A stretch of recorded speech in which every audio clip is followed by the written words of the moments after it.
High কমিশনে ঢুকে জাতির পিতার ছবি নিয়ে অপমান করেছে, এত সাহস কোথা থেকে পায় আমি জিজ্ঞাসা করি।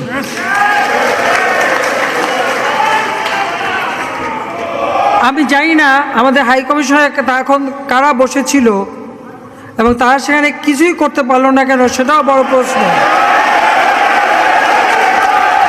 আর আমি আমার প্রবাসী যারা বাঙালি, না আমার প্রবাসী বাঙালিদেরও আমি বলবো যে যারা এই ঘটনাগুলি ঘটিয়েছে তারা চলাফেরা করে না, তাদের দেখেন না। যে হাত দিয়ে জাতির পিতার ওই ছবি নিয়ে তারা ভেঙেছে, তাদের যা উপযুক্ত করা উচিত সেটা করতে হবে। কারণ জাতির পিতার নাম মুছে ফেলার চেষ্টা করা হয়েছিল, তো তারিখ যেহেতু দূরের কথা, ওর বাপ তো চেষ্টা করেছিল এই নাম মুছতে, ওর বাপও চেষ্টা করেছে, মাও চেষ্টা করেছে। তারা কি পেয়েছে নাম মুছতে? পারে নাই। ইতিহাস কখনো কেউ চাপা দিতে পারে না। আর জাতির পিতা তার 7 মার্চে ভাষণে বলে গেছে যে বাঙালিকে কেউ দাবায় রাখতে পারবে না, পারে নাই দাবায় রাখতে। তা আজকে এত বড় দুঃসাহস হয়ে যায়।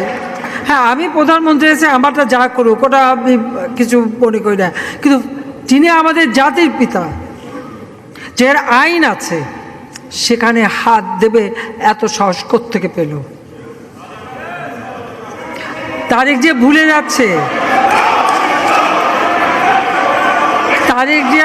যাচ্ছে যে তার মা দুর্নীতি করে জেলে গেছে, আজকে তার